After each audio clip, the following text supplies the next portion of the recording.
What's happening, guys? I thought I'd show y'all how to do a top shot. What is a top shot? A top shot, look, we got our Blair Wiggins BW25 Lose reel here. Love these reels, by the way. A top shot basically saves you a lot of money on braid. What you can do is the first half of your reel can be some old braid or mono. Whatever you got to fill up that first half saves you money. The second half, we're going to put the new beautiful stuff that you got handy. In this case, we love the Finn's Wind Tamer. This stuff throws and throws. 10 pound throws a country mile. We never get wind knots with this stuff. Absolutely love it. So what I'm going to do is just connect braid to braid with a simple barrel knot. And I'll show you how I do that. And then we'll just go ahead and fill up that spool. So here we go. Cross them over. It takes a while to get your hands right with this knot. It's no fly fishing knot. So you're going to do a lot of wraps. So I pinch a loop there. 1, 2, 3, 4, 5.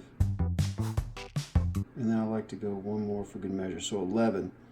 Then I go through the front door here and I pinch that whole shoot and match. Then I do it the opposite way on this side. Make sure that's straight up. This one I'm coming through the back door of the hole. That's it. So now I just make them even and then cinch.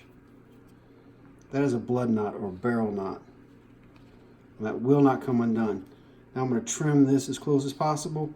But if you have a little flag braid to braid, it doesn't matter because it lets you see where your connection is and it slips through the guides either way. Alright, so this is my line cutter zipper pull. I absolutely love this thing. What we're going to do is just kind of chop it off as close as we can get it. There we go. If there's a tiny bit of tag, it doesn't matter. Fray out and it'll give you a little flag as to where your joint is, which I actually kind of like. So now we're going to reel this new line into the spool and fill this BW25 up. Let's go ahead and fill that spool up. Now these loops have a kind of a black mark on the inside of the spool, and I'll show you what I mean.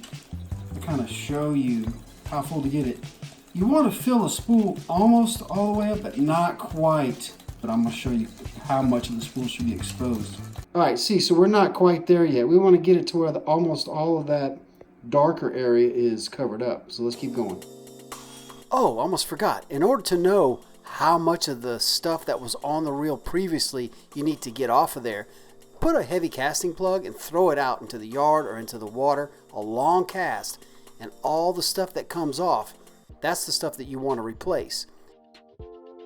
So what's happening here is we're cutting out a lot of the usage of the wind tamer here. I'm not having to use so much of it up because I had a lot of old braid underneath. And that could have been 15, it could have been 10, it could have been 20, Lord knows what. Like I said, you get too much. If you don't have a little bit of a lip right there, you're going to get all kind of wind knots.